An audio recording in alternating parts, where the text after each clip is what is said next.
Hey, ubongekile lo nginiphathele umgosi wakamuva ohamba phambili. Ungakhohlwa-ke ukupressa i-subscribe button ne-notification button khona ungeke uphuthwe lutho engi-uploadayo. Ukubheduka kwegciwane i-corona sekuholele ekutheni isilomo somsakazo woKhozi FM uKhathide Tjhatha-Ngobe sihlehlise umcimbi wokwembesa ingoduso yaso uSibongimpilo Bhebhi Skhosana. Umcimbi obubhekwe ngabomvu bekulindeleke ukuthi ube kubo kaSibongimpilo eMnambithi ngempelasonto kaMashi 28. Izimemo zomcimbi kuthiwa bese zivele ziphumile ezihlotsheni nabangani bezithandani zombili. Ethinta uTjhatha uthe bakhulumile bewumndeni wakaNgobe nowakwaSkhosana babese benquma ukuthi umcimbi uhlehliswe. Sesixoxile nabantu ebesibaqashile ukuthi basilekelele ukwenza umcimbi ube yimpumelelo ngoba bese kukhokhelwe konke. Ngenxa yesimo salolu bhubhane akukho esingakwenza kusho uTjhatha. Uthe izimenye sebezithumelele umyalezo ozazisayo ngokuhlehliswa komcimbi wabo. uTjhatha ubesethumela umyalezo othunyelwe izimenywa obuchaza ngokuhlehla komcimbi. Umyalezo ubukade uxolisa okwabakade sebezilungiselele ukuhambela umcimbi. Ukubeke kwacaca ukuthi imindeni yakwaNgobe nowaSkhosana inqume ukuhlehlisa umcimbi ukuthobela umyalelo waMangameli uCyril Ramaphosa ukuthi akufanele kube nomcimbi ohlanganisa ndawonye abantu abangaphezu kwa-100.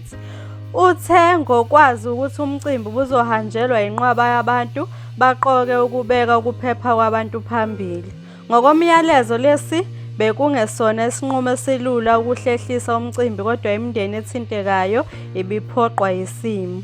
Umcimbi kuthiwa uhlehliselwe usuku olungakadalulwa, abanikazi bawo bazolinda isimo sezwe size sibuyele esimeni esijwayelekile kunqotshwe igciwane elihlasele.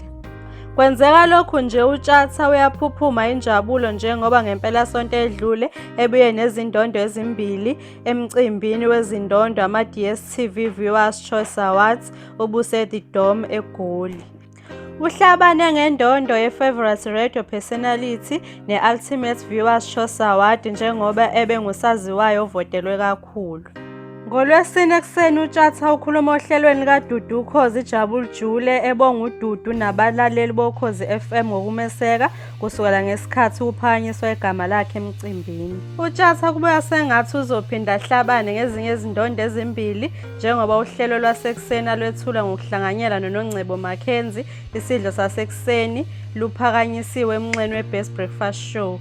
Kuthiwa lethulwa ngoMgqibelo noZimiphi Zimdola Biyela isigiya ngengoma luphakanyisiwe emnxeni we-Best Music Show kuma-2020 Radio Awards ngenyanga ezayo.